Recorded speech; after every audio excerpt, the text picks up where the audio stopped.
Uh, this Department of Economics is a bit contradictory because you have the classroom where you basically get taught. Cool. So in the classroom you get taught the mainstream economics, right? Like neoclassical economics, which has little or no connection with the world that you see outside. You all learn economics, but it would be very hard for you to connect what you learn in the classroom with what is happening around the world. Take, for example, what is happening in the Indian economy today. Can conventional economic theories really explain what is happening around the world or what is happening in India? It's a big question, right? So one of the things that this department has really gives us and gives me, has given me, is the opportunity to really learn these basic economic theories in the classroom and question those theories in this lecture hall and in the Senate chamber in Parliament, where through the different conferences and seminars and the invited lectures that the department did. And the department also has the Inter-University Center for Alternative Economics, which itself is a really heterodox institution, right? It's giving you that opportunity and funding you, right? Like you get funded internships to actually go and explore things that you want to study from a different perspective. Critique all the things that you're being taught in the classroom and approach your questions in the way that motivates you to think different, right? So, and in a way it feels, as I said, it's a really it's a privilege to be here. So this particular talk will be divided into two sections. Okay, one second. Right. So I hope you can see the PPT in your phones. We are going to divide it into two things. Okay, so when the teacher basically suggested that I interact with you all, she basically said that I have to talk about research opportunities abroad, how to move to an interdisciplinary research program, which is what I did. I did my MA here and I went to do my MPhil in development studies from TIS, and then I ended up in a PhD program in sociology. So, which is really like moving through an interdisciplinary trajectory, right? And she asked me to talk to you guys about that particular trajectory. And when I discussed this with Siddiq sir, he basically suggested that I should not restrict this session to a mere career counseling session, because a lot of you can actually go and get it from the internet, right? So a lot of details. But so I'm trying to balance both. Right? So in this talk, what I'm going to actually do is it's broadly divided into two sections. First is we are going to talk about mainstream economics. Okay, what the things that you learn in the classroom. Simplify it. What is the core idea behind all the theories that you learn? What is the history of that mainstream economic thought? What is the politics behind that? There is a politics behind every economic theory that you learn. Every economic model that is taught to you, right? In very neat representations of how the world economy should function, the supply balances with the demand, market clears. There is a clear politics behind that. And we need to talk about that politics as economic students. We need to learn those politics as well. And how do we really move beyond mainstream neoclassical economics to understand heterodox economics? And what is the need for interdisciplinarity? So we are going to talk about heterodox economics, the need for interdisciplinary research, what that actually means, and how that goes beyond mainstream economics. Okay? And then we are also going to talk about how do we frame research questions, basic things like how do you do research, right? If you want to do research, even for your master's dissertation, you need to do a dissertation, right? You need to write a thesis. So how do you frame research questions? What are some programs that you can consider after your master's course if you want to do interdisciplinary research? And ultimately, like I'll give you some practical advice on how to approach PhD programs in the UK and in the US, where I both apply. Okay. So in the first section, we are actually going to interrogate economics. Okay, there are some fundamental questions that needs to be answered behind every economic theory, every economic model. We talk about like economic theories as they exist in vacuum, right? You talk about economic models as if they are scientific, as if they are value neutral, right? Like, and that is scientific, so we don't have to question it. But these are made by people, and people have their own interests, right? People are political, people are social, right? So we need to first interrogate. Every time you see a theory, every time you see a model, go read upon the person who made that model. It gives you a reasoning, it gives you a rationale why that person made that model. You just look at that person's biography, you just look at that person's political affiliation. If he's a right-wing person, of course he's going to argue for deregulation. Of course he's going to argue for privatization. And I'm using a gender term he because it's usually a he, right? Usually white males. That's what happens, right? So what are the political beliefs that they hold? Gives you a better understanding of the models that they make, of the approaches that they take, right? And what are the certain assumptions that they do to basically justify that model. So every time we study an economic theory, for instance, you take like perfect competition, right, as a market structure. It's built on unrealistic assumptions. Every economic model that you take is built on certain unrealistic assumptions. Why do you use those assumptions? Because if you don't use those assumptions, you cannot say that this model represents reality, right? And which makes the whole economic model that we are studying also unrealistic. Right? And that is why we need to move beyond economics and think beyond economics, even when you are within an economics program. That may be clear. Right? Now, the thing is that I personally think that economics is a very dangerous discipline because because the government has a chief economic advisor, right? It doesn't have a chief sociology advisor, doesn't have a chief anthropology advisor. It doesn't have a chief political science advisor. Why economics? Because economics, as I said, has this veneer of objectivity, value neutrality. It's a science, right? And I would argue that mainstream economics basically exists to justify the status quo, which is capitalism. Okay? The entire discipline of mainstream economics, the theories, the models that you use, basically exists to justify and legitimize the socio-economic system that we live in, which is capitalism. So I hope by the end of my first section, we'll get a better understanding of what I'm saying. Let's talk about the evolution of mainstream economics. Okay, so here in 2 slides we are going to go through the history of economics and give you a basic of all the different economics courses that you'll be taking during your master's course, namely macro, micro, international economics, law and economics, even public economics I think I'm mentioning, and environmental economics. So we'll be basically, so this is something that this is not exactly, I would say it's perfectly correct, I wouldn't say that. It's something, when I was preparing this slide, I felt that okay, maybe this is a better way to conceptualize the history of economics. So the thing is that different schools of economics, namely like classical economics school, Keynesian economics, and then you have the 1970s monetarism, rational choice theory, all these things basically deals with certain fundamental questions on things that affect us. And that is why I am saying that economics is a dangerous discipline, because it affects you, it affects me, it affects the fact whether we are going out and we'll get a job, it affects whether there is social security provisions for us, right? That is why, and all this is modeled along economics, right? And that's why I'm saying economics is a dangerous discipline if it is based on unrealistic assumptions, right? So there are certain questions that we can use to understand the history of economic thought. First is the land question. Okay, so if you basically look at classical economics, we start with Adam Smith, right? Adam Smith, David Ricardo, Karl Marx. We'll get to that in a while. But basically, Smith and Ricardo. But predecessors of Smith and Ricardo are equally important, which are classical liberals. And now this is a philosophical school. It's like a political philosophy, right? The person who is most famous as a classical liberal, you have Hobbes, right? Thomas Hobbes, Leviathan, some people might have heard about it. And you have, most important person is John Locke. There's David Hume, but I want to focus on John Locke, who is a classical liberal. What did Locke do? Locke basically said that there is a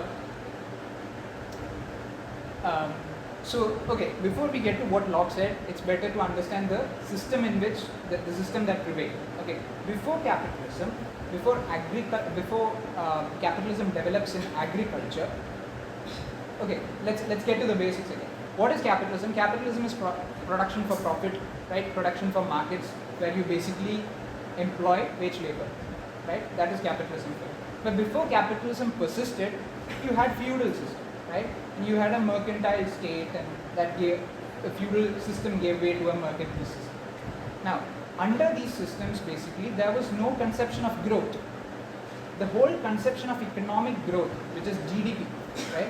GDP comes with capitalism, comes with industrial capitalism, right? Like in the 1770s or 1850s, that is when classical economics comes to the picture, capitalism also evolves, and that is when the whole concept of growth comes. Before that, there was no conception of economic growth, right? And that is because there was no, that is what distinguishes feudalism from capitalism. Because under feudalism, you produce something beyond your subsistence, right? If you have if you have 5 members of your family to feed, and you produce like 10 units of something, and the 5 members of the family just need 5 units, which means that 5 is extra, right? Under feudalism, what happens to this 5 units extra? Can anybody answer this? Because I feel like I'm ranting. I could take some rest also. What happens to this 5 units of extra, which is called the surplus in economics? In development economics, I believe that you have learned this also. What happens? Anybody? Okay, so under feudalism, what happens is that you take these 5 units and you give it to the landlord, give it to the aristocrat, madam. You give it as rent to them, and they basically use that for their own personal consumption. Either they buy horses, or they buy more land. They build estates if they are like they build castles if they are like super rich, right? So you use that surplus in order to finance your personal consumption, not to finance more investment. And that is what makes capitalism different. Because under capitalism, you use that surplus in order to reinvest it into production, and thereby facilitate capital accumulation. That is what, right? So Locke basically justified the system, and that is why the land question is important. And the land question is even more important when you understand the context of the emergence of US, for instance. So how was the US discovered? Right? Like, because as if there was nobody around. Of course, there were like people who were living there in the US, right? Like Native Americans. So when the European colonists come to settle in the US, they needed a philosophy to justify the dispossession of indigenous people, dispossession of tribal communities who were living native, to use the Indian word, the tribal communities who were living in the Americas, right? And they use this philosophy of Locke to say that if you have land, it is in your right to basically improve that land, which justified dispossession of indigenous people, which justified their genocide, mass murder of indigenous people. And that is how the US was built, right?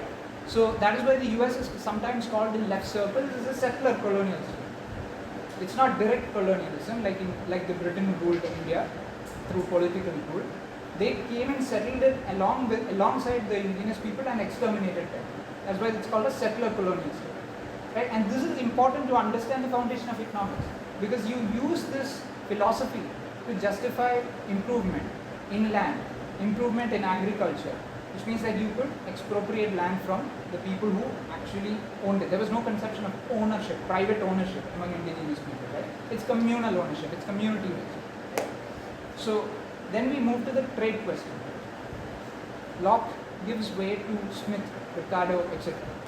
And this is important because you need to understand why they focus on trade.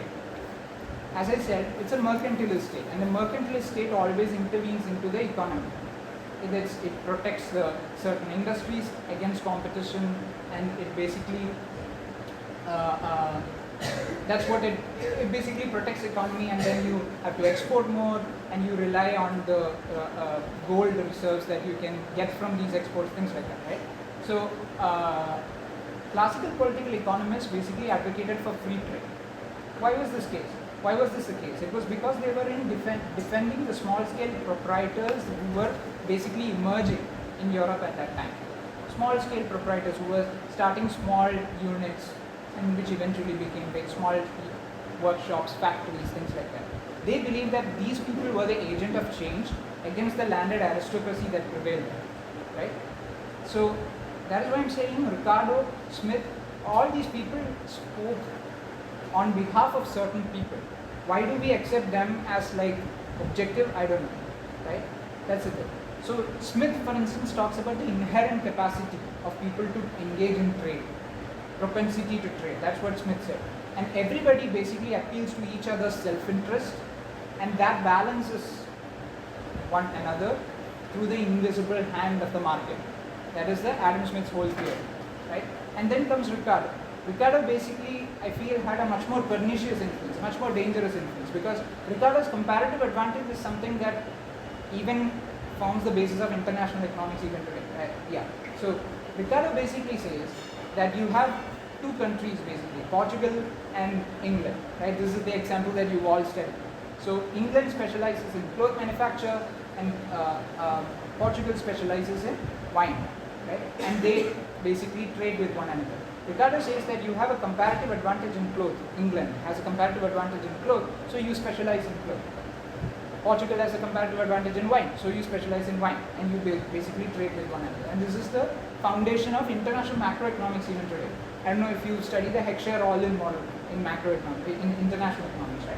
So this is still this is still the basis of it. It's basically explaining comparative advantage.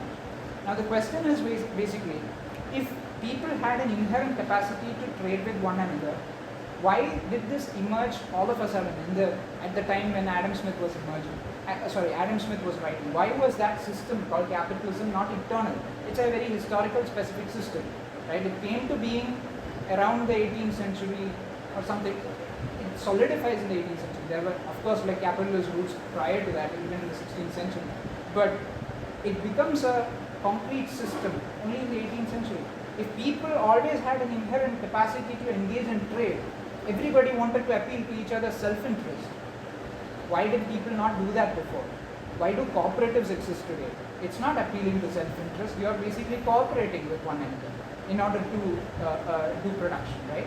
And the invisible hand is a myth, right? You have to read this book by Karl Polanyi, who's considered to be a historical sociologist, institutional economist. You can call him whatever you want. He writes a book called The Great Transformation. So in that there is a chapter called the Liberal Creed. That's chapter 9 or something. So in it he basically says that the free market system, what Adam Smith says is that everybody basically cooperated with one another in order to bring forth the free market system, right? Through cooperation. It was inherent. It was spontaneous. He says that's not the case. If you look at how free markets came into being, it was made through explicit state intervention. The states basically acted on behalf of people who wanted these markets in order to create those markets. Government intervention created free markets. It was not people appealing to self-interest and coming together and creating markets. That was not how the economy was built. For example, take comparative advantage example itself, like the cloth manufacture of England. It was the English state who protected cloth manufacturers from competition. And take the wine manufacture in Portugal. It was because the landed elite in Portugal had an investment in wine that they actually specialized in wine. It was not a natural or artificial comparative advantage. It was created. It was politically constructed, socially constructed. So why don't we talk about this when we talk about theories, right? Because it gives you a very basic, very misguided view. If you go by this, you will basically say that India, for instance, has a large number of workers, so they deserve to be paid less than the minimum wage, or even like people advocate for lower than minimum wage levels, right? Industrialization based on cheap labor. That is because India is considered to be, India's comparative advantage is considered to be cheap labor. Why is that the case? It is because there are lots of social factors and political factors that cheapen labor. Caste is an important question. Right? Nobody talks about caste in mainstream economics. We are studying MA economics, but how does caste basically function in labor markets? How does gender function in labor markets? I think it's slowly changing now that people are taking account of this. But by and large, mainstream economic theories don't really address any of this. Race, nobody really addresses these questions, right? Even when people are getting affected by these, right? So that is why I say, like, you need to think beyond economics. Third, the labor question. Are people with me right now? Like everyone is fine. Okay. So the labor question. The labor question comes into picture when industrial capitalism takes a hold, which means that factories are coming into the picture. You need to picture that, right? That society is changing, factories are coming, people are getting employed, and when people get employed, what do? They struggle, they form trade unions, they struggle for higher wages, they struggle for better conditions, they struggle for their rights, for their dignity, for justice, right? These are questions that economics doesn't tell you, but this is what happened in society.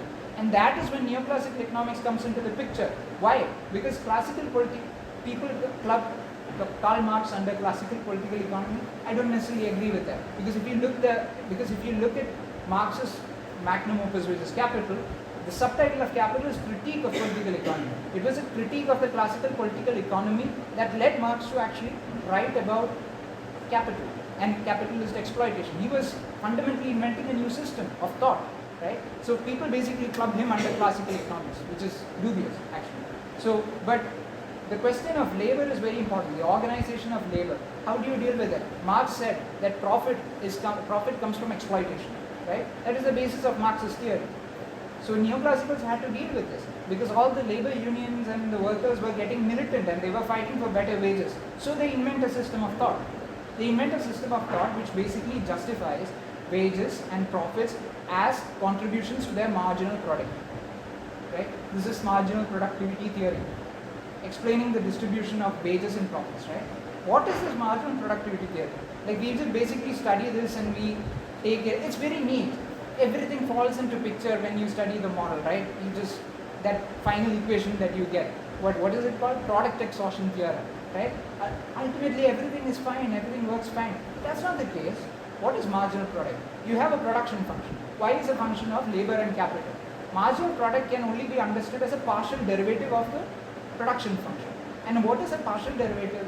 You need to hold capital constant in order to understand what a additional unit of labor contributes. Or you need to hold labor constant in order to understand what is the return on an additional unit of capital that is employed, right? So the thing is that in a factory, if you have a new machine, consider this, if you install a new machine, will there not be additional workers that are employed in order to take account of that machine? You need labor to operate that machine. You can never hold labor constant and increase capital, right? Unless there is automation, which is a different question. But by and large, why did the neoclassicals think that, returns to capital are marginal products? There is no basis for marginal products per se. In reality, they had to conceive it. It is a fiction that they invented in order to basically legitimize capitalist exploitation, right? Okay, now, neoclassical economics basically talked about what? Self-equilibrating markets. Demand and supply interact with one another and they equilibrate. Things just freely flow and everything works out fine. This came into a big crisis in the 1930s, in the Great Depression, and that's when Keynes comes to the picture. I believe like you guys are all aware of what Keynes' contribution is. I don't really have to explain it. But by and large, demand management, aggregate demand management by the state, right? Keynes was a person who basically legitimized state intervention in capitalism. For what? Not for socialism, not for basically improving workers' lives, but to stabilize capitalism, but to stabilize the existing system. That was Keynes' intention. That was his political intention. And that is why state intervention is considered to be the best tool to basically stabilize capitalism, because it doesn't affect capitalist property relations. It doesn't really address the question of exploitation, right? So, and also it's more interesting if you want to understand Keynes as a person, you need to understand Keynes' involvement in the Bretton Woods system. So Keynes basically was in conversation with, in the Bretton Woods conference with Harry Dexter of the US, where basically they were negotiating. And if you look at the negotiations for what Keynes advocated, it was basically Britain was on a decline then, okay, when in the 1940s, India was getting independence. Decolonization movements were happening, independence movements were happening, and this was a time when Keynes was intervening. Keynes was trying to protect Britain's status in the global economy. Britain was the hegemon, right? It was British imperialism was everything that till the 1940s. But US was an emerging global power, right? So you can see that Keynes was really defending British interests in the Bretton Woods negotiations, because he wanted America not to really subordinate Britain in the global economy, but ultimately he lost out. And that is why we have a system which basically has American supremacy, right? So, and another thing, like, I don't know if you guys have really attended the sessions of Utsa Patnaik, Prabhat Patnaik. While I was here as a student here, they both had talked. So Utsa had a recent paper on Keynes as an imperialist. The thing is that in 1942 the Bengal famine happened. Keynes was a prominent economist. What did Keynes do about it? Keynes actually refused to actually give enough aid to Indian people to prevent that famine from happening. So Utsa Patnaik, using historical evidence, shows that it was Keynesian policies that basically subjugated or led to the deaths of hundreds of thousands of people during the Bengal famine. Right? So that is what I'm saying. Keynes as a person is no holy saint or anything. He was a person who was an imperialist. He was in defense of British Empire, even though his policies are considered to be very radical today. Like, nobody likes to talk about state intervention in 1990s and 2000s, right? Because they want everything to go to private enterprise, right? They want corporates to take about it. But if we say basically something like a Keynesian idea, we are considered to be too radical. That shows how much politics has shifted, and that is influencing economics, and that's why we need to think beyond economics. So then we come to the money question. The money question is basically finance capital. I think everybody has really heard about what finance capital is. You have the ascendancy of the primacy of stock markets in basically talking about the health of the economy, right? And supply side interventions becomes the norm. Demand management is no longer the norm, but supply side interventions becomes the norm. And what does this do? What does supply side interventions mean? Contrary to demand side economics. Supply side interventions recognize the need to lower tax rates, deregulate business, privatize it. This is basically it. Or in 3 words, you can talk about LPG reforms: liberalization, privatization, globalization. That is a sketchy term, but it's actually what? Deregulation, privatization, give away public assets to private corporations. That is what characterized the Indian economy since the 1980s, sort of. 1990s gave you that formal thing, right? The formal picture of the transition. So you have economics basically coming in to legitimize neoliberal capitalism. And under neoliberal capitalism, you have the state, but it's not the dissolution of the state. I think like Jayati Ghosh, if you heard Jayati Ghosh, she keeps talking about this point. It's not the absence of the state. It's not everything is private. That's not what they're saying. The state really exists to enforce markets, to create, to protect property rights, right? And what is this property rights? It's not the house that you own. It's not the toothbrush that you own. That's not what you mean by property right. It's capital that you own. It's capitalist. It's a big business, right? So a lot of these theories basically emerged in order to curtail the organized power that working class had won through trade unions under the Keynesian period. It was not as if Keynes basically said strengthen workers through unions or something. That's not what he said. But ultimately, unions basically took advantage of that Keynesian period in order to strengthen their position vis-a-vis capital, right? And you have the capital basically coming as a revolt against this particular thing to disempower workers. That's what happened. And that is what monetarism is all about. Friedman in monetarism basically says that the state has no business being in business, right? State should not really do demand management. You should leave that to the central bank. And what should the central bank do? Basically raise interest or lower interest, and that should also be very prudent, right? And okay, then you see something like structural unemployment that is increasing. 5% to 6% of the people anyway are getting unemployed. They are not getting jobs. How does Friedman justify it? Friedman basically says there is a non-accelerating inflation rate of unemployment. Nairu, right? You've heard about it. There's a good curve, there's a Phillips curve, and then you basically say, okay, this much people are unemployed. You can't do anything about it. The state cannot employ them because that is just structural unemployment, right? Friedman himself was basically admitting that capitalism cannot provide full employment. If you leave it to the markets, but then he talked about it through a fancy concept called Nairu. Right? Now, another person, James Buchanan, on public choice. I don't know if people have really got into public choice theory. What is it? It forms the basis of law and economics that you study. I wish they did that. What is public choice theory? Public choice theory basically talks about the fact that people who are elected representatives act in their own interest. You cannot trust them to regulate the economy. They are all following their own self-interest. People who are basically voters follow their own interest. Elected representatives also follow their own interest. And why is that a problem? Why is that a problem? This is something that you see against politics generally, right? A lot of people basically critique politics for saying, oh, he's a populist, right? Or, like they appeal too much to the people. They give like a lot of like, they just give like minimum wage hikes if the trade unions agitate for it. That's considered to be populism. Buchanan was against this. Buchanan was from the Virginia School of Political Economy, and he was later moved to George. He was in the University of Virginia, then he moved to George Mason University, where he basically and Virginia was a hub of racism.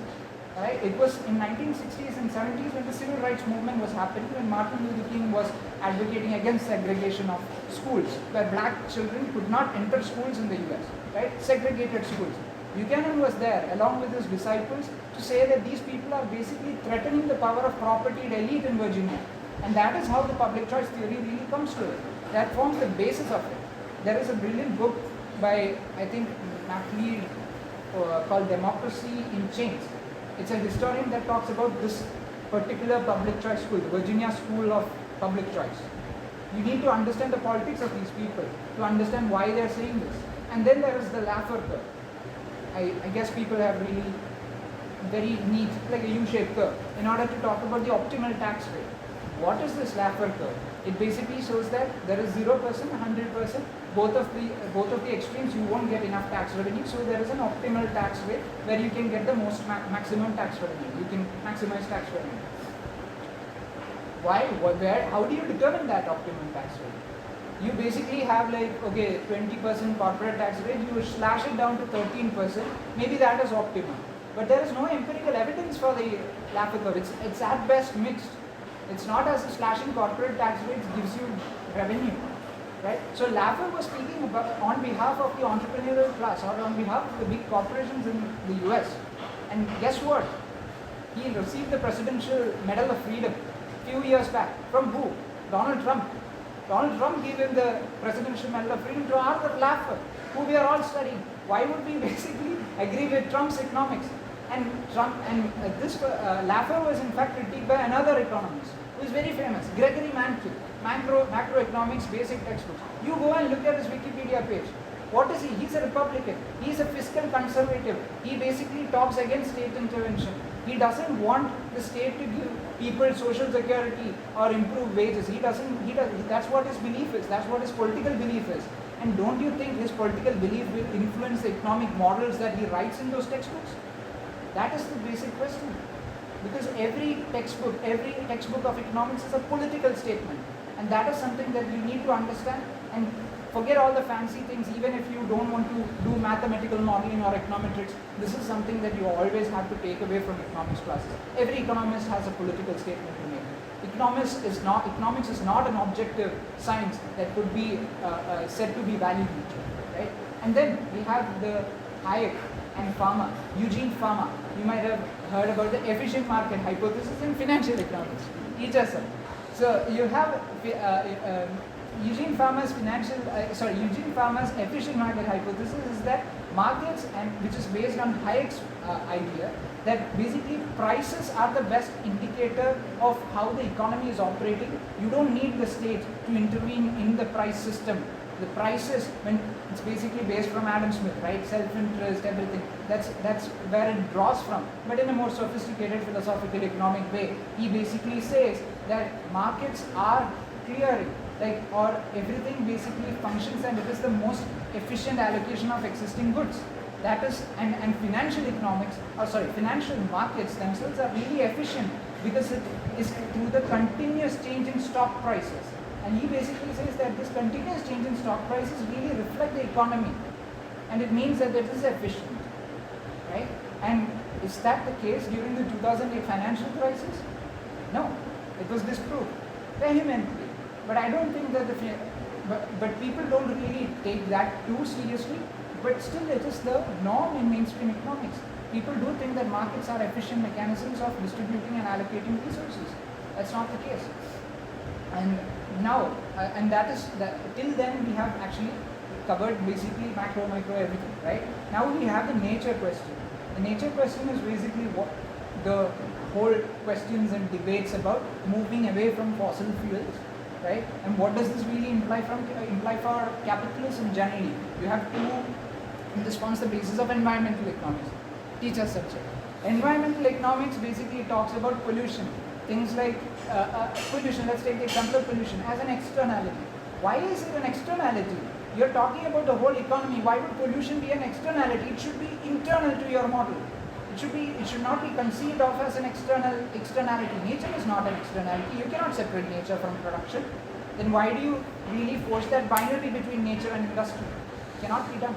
You use natural resources. You basically generate pollution. You generate your output. You depend. There is a dialectical link between these two things, the way in which human activity functions and and nature functions, right?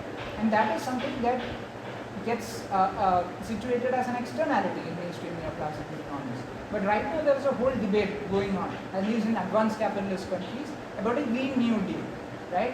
The fact is that people like left-aligned politicians, particularly Alexandra Ocasio-Cortez, Bernie Sanders, people are, and even in Europe, there is a whole discussion about just transition, about moving to a Green New Deal, where the state basically comes and facilitates investment in clean energy, moving away from oil, moving away from polluting fuels, basically.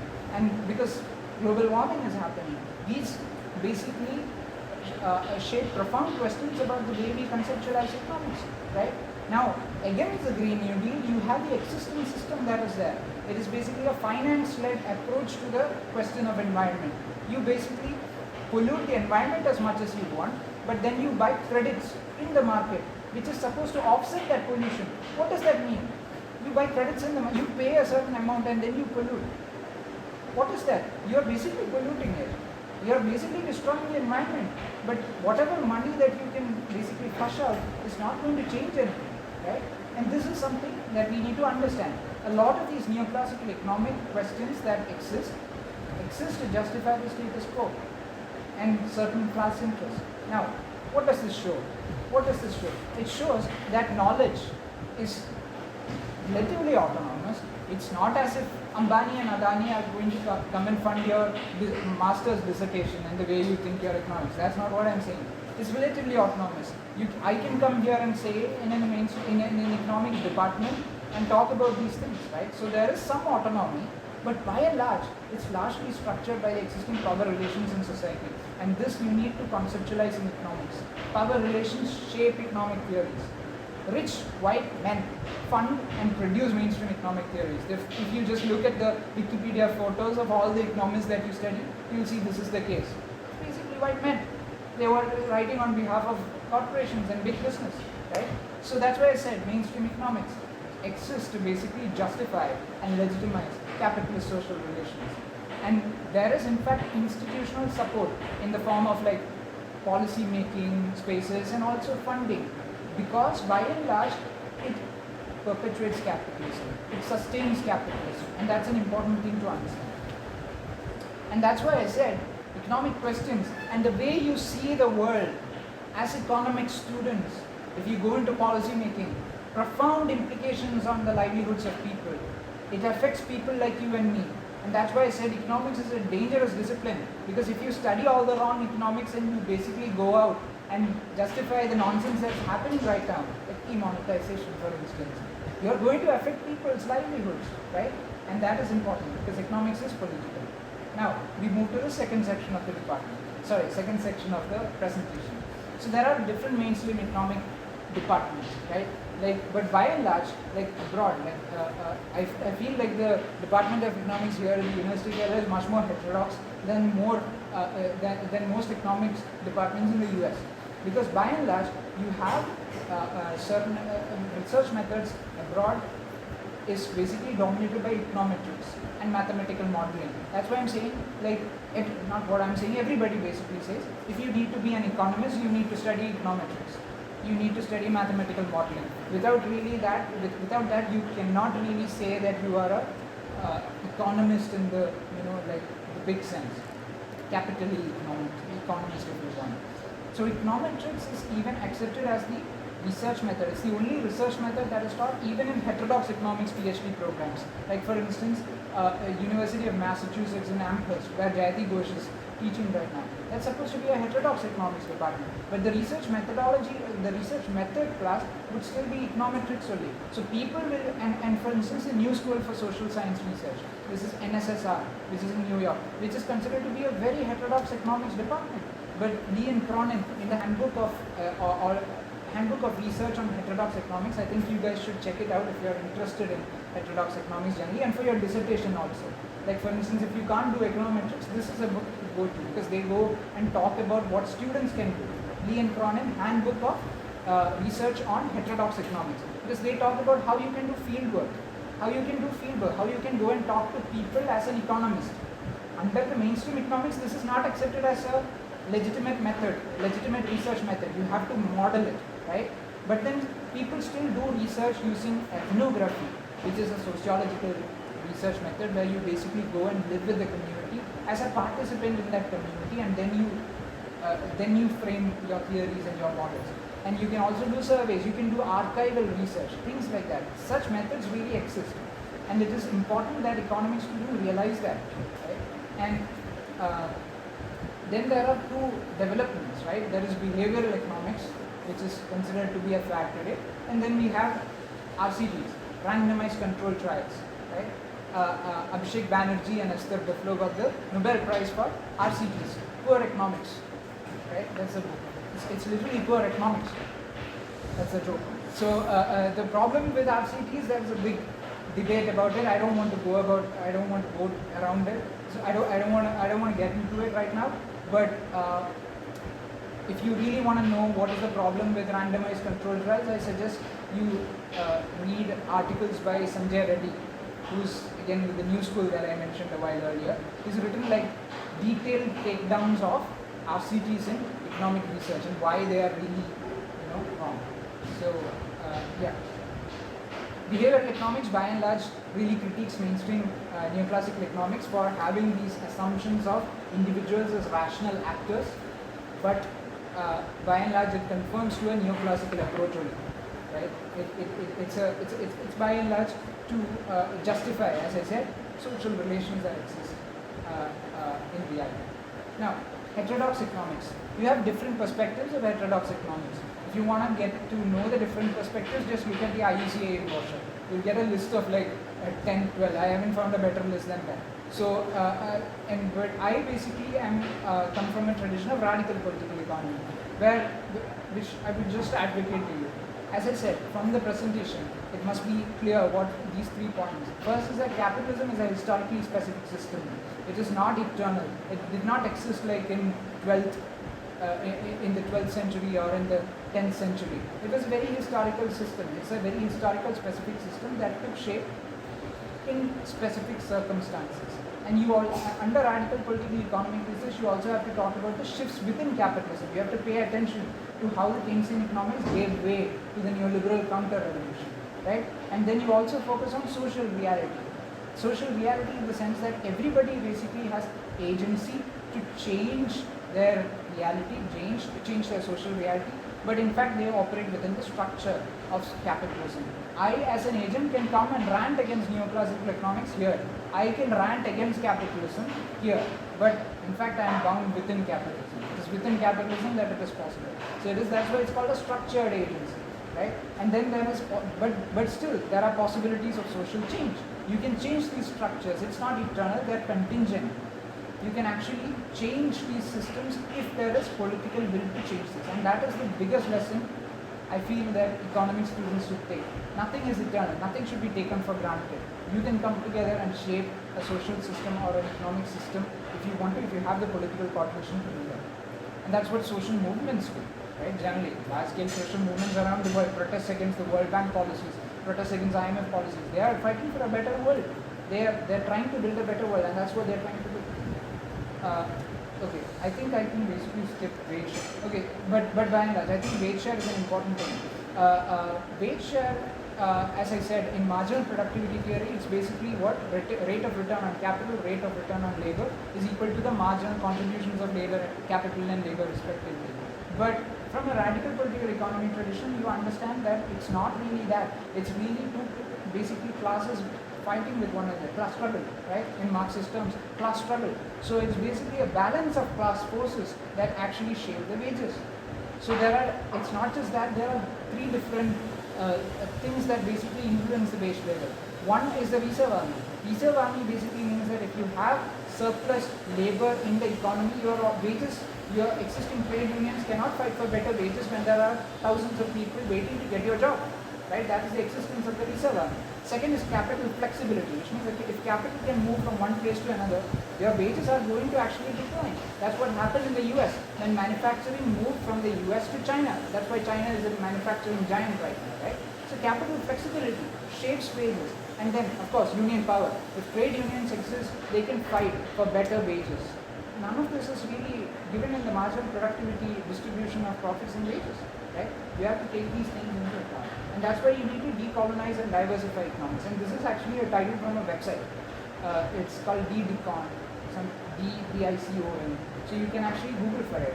That decolonizing and diversifying economics, where people, grad students, master's students from around the world engage in critical research, questioning certain economics, right? And that's also interesting because I talked about Mancave a while earlier. In 2011 or 12, students, undergrad students at Harvard walked away from Mancave's class, basically saying that this is bullshit. Like, what are you teaching? Like, this doesn't have any relation with what's happening outside in the global financial crisis, and they just walked away. And that is a movement that's happening within economics, and that is why we need to move to heterodox economics and interdisciplinary research. Now, what is research and why do we do research? Right? This is basically very simple things like to probably help you with your master's dissertation, and ultimately if you want to move to a PhD program or an MPhil program, these things might help you. Why do we do research? As I said, to make a better sense of the world, right? To make a better sense of the world, and ultimately research produces knowledge. And as I said, knowledge is produced, but it's conditioned by power relations. You always have to understand your gender, your caste location, your class location. Everything might ultimately shape the knowledge that you produce. But of course, you can also move beyond your gender, move beyond your caste location, move beyond your class location to talk about your research. It's possible, but that's not. I'm not saying that is hard science. It can never be like hardly. It can never have that objective. But then by and large, you can move beyond it, and that's the whole premise of enlightenment, right? Like European enlightenment. But by and large, research in academia is a peer-reviewed process. So I don't know if you guys know what peer review is. Basically, if you publish in journals, people who are peers in that discipline review your article, and that's the review process, right? Peers basically review your article, they basically debate with you. Usually there is a joke among academia that the first reviewer would be very lenient and the second reviewer would be the most angriest person that you see in the world, because they will destroy your paper and say that the paper has to be rejected. But that is how knowledge gets produced in academia. That's the whole publication, research, publication thing. And why? But the most important thing as economics student, I don't think this gets stressed enough, is that you need theory. You need theory to guide your research. Without theory, you will not really understand why you're doing what you're doing, right? So that is why theory becomes a flashlight. It becomes a flashlight. I'm actually borrowing from my sociology professor. So he was basically saying you are in the forest trying to make sense of this wilderness, right? But you need a flashlight to better understand this where it is. Theory gives you that perspective. If you are a neoclassical economics, you will not see exploitation. But if you are a Marxist political economist, you will see exploitation. Neoclassical economists will see exploitation, but they'll choose not to acknowledge it. He won't talk about it. It's there, but he'll basically try to cover it up. Right? That's the thing.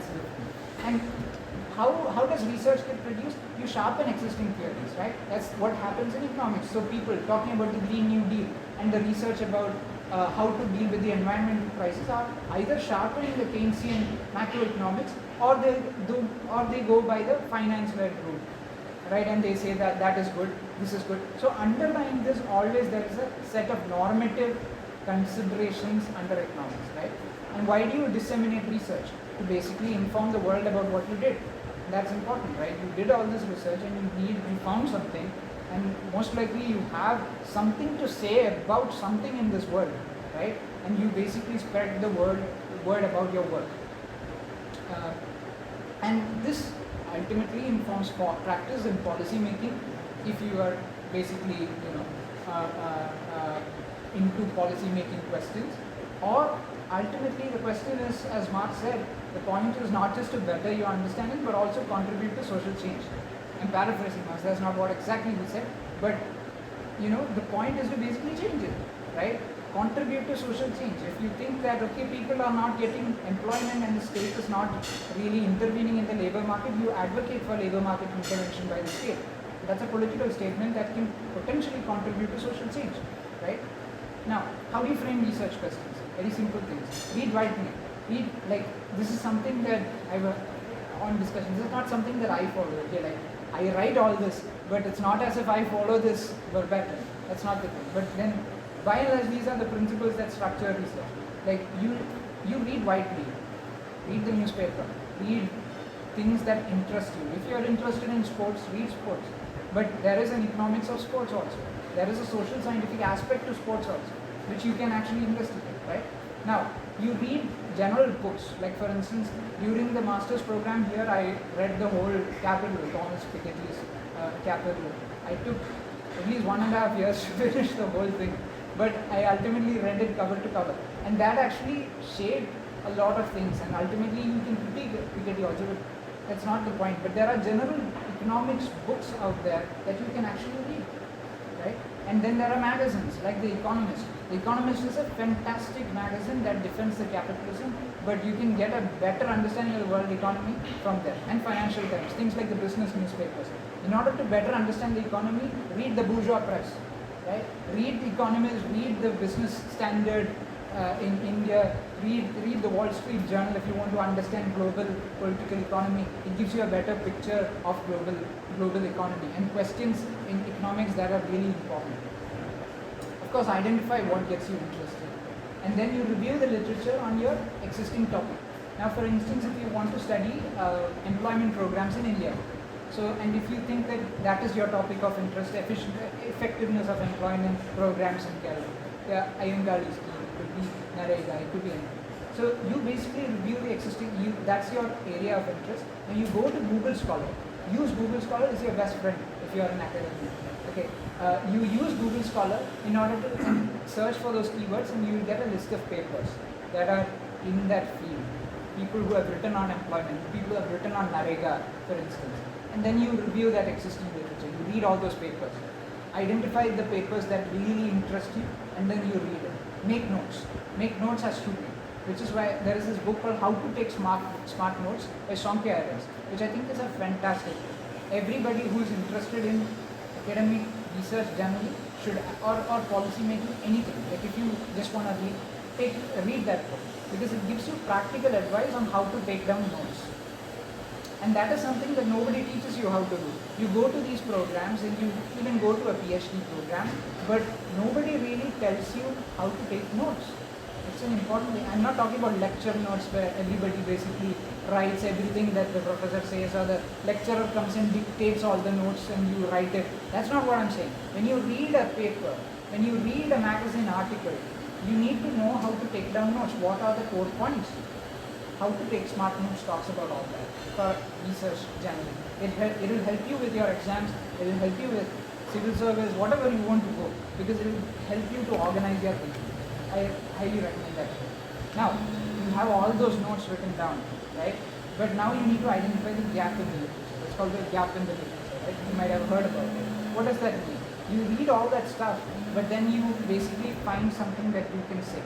So this guy is saying this, but that's not what I observed in my panchayat. That's the gap in the literature. Go and write about it. That's a research paper. That's it. That's research for you.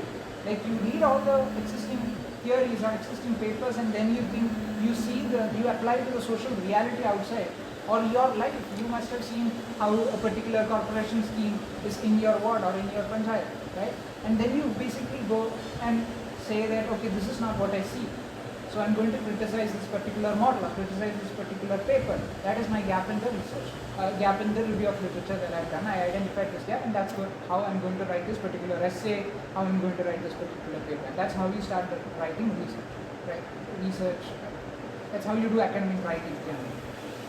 And this would basically challenge existing understandings, as I said right now, and can also potentially contribute to new understanding. That's what Keynes did in the 1930s. He was reading all this. Oh no. Keynes basically was people who have talked about the capitalist alienation, but that's what Marx did. Marx basically read Smith and Ricardo and basically turned the tables against them using their own language to invent a different system of political economy altogether. Now, as I said, these are some potential questions that you can come to. I just thought about these things, right? Like research starts with normative questions. It's not as if you need like a hard objective thing to study. For instance, does a shopping mall boost the local economy?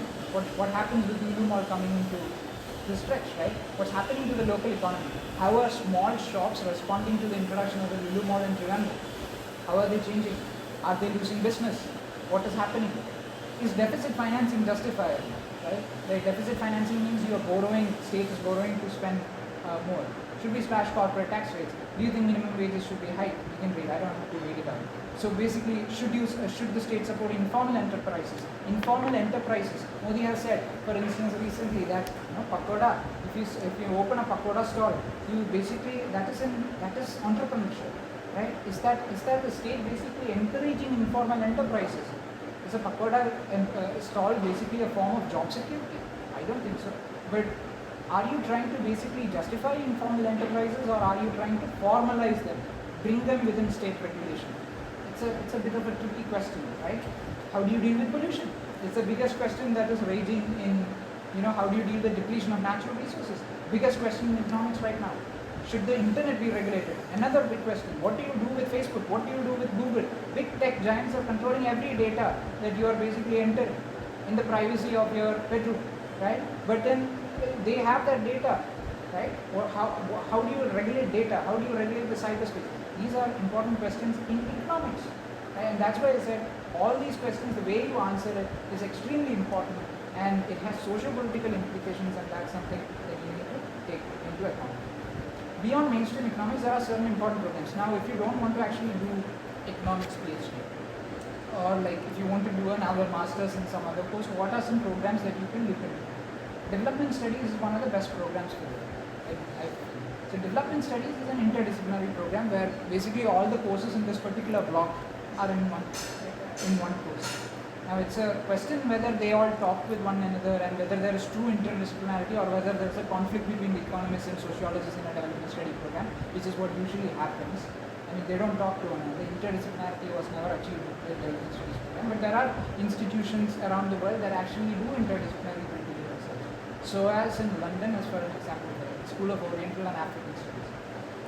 Political economy programs are there, which if you are interested in any of these questions that I have raised, you could all look at that. Sociology, I'm a PhD student in sociology. Sociology does deal with these things. Like particularly my department, which is the Johns Hopkins Department of Sociology, deals with these questions, like economic questions more than conservative sociology. And I'm not saying sociology is much more radical and much more realistic than economics. Sociology also has a conservative side. American sociology was basically done in order to justify the American way of things, and we know what the American way of things is. But there are radical departments within sociology, within the sociology discipline also, that you can explore. And sociology is a department that you can actually engage. And then there's gender studies department, particularly if you're interested in feminist political economy and questions of women in work and questions of patriarchy, right? And these things basically get tackled in gender studies department. These are departments that you can look at if you want to move beyond MA economics.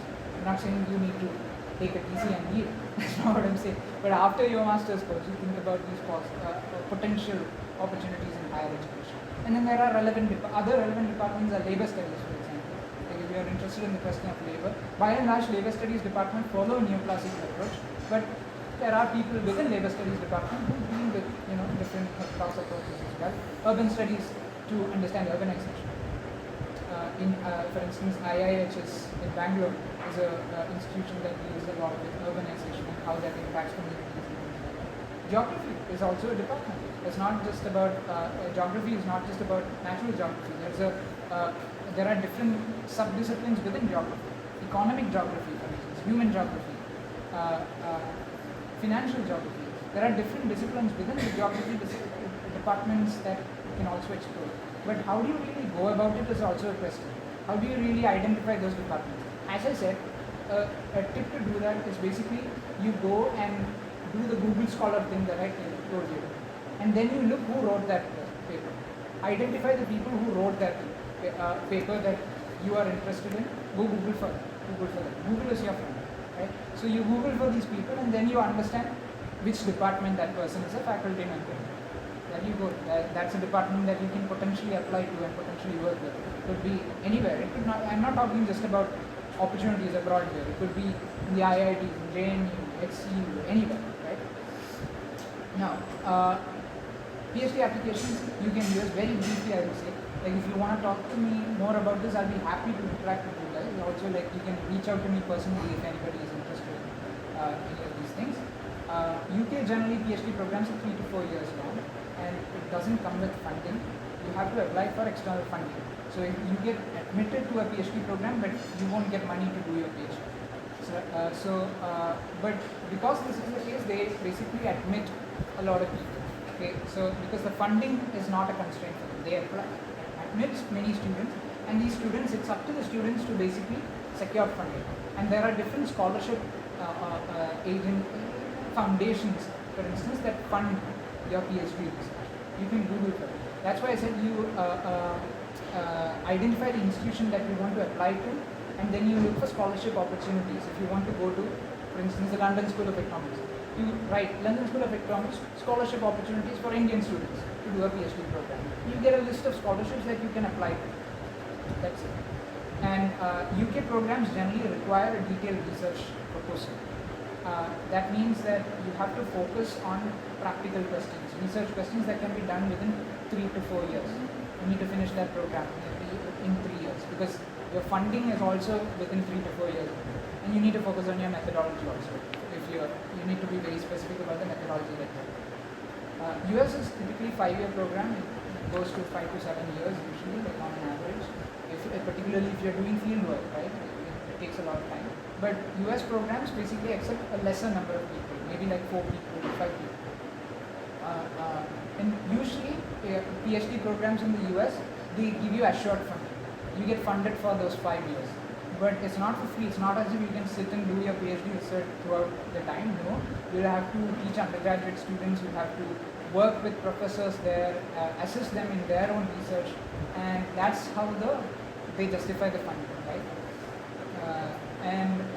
US PhD programs generally do not require a research proposal, but they require a statement of purpose, an SOP. It's called an SOP. An SOP is different from a research proposal because an SOP is more of a personal writing that you do.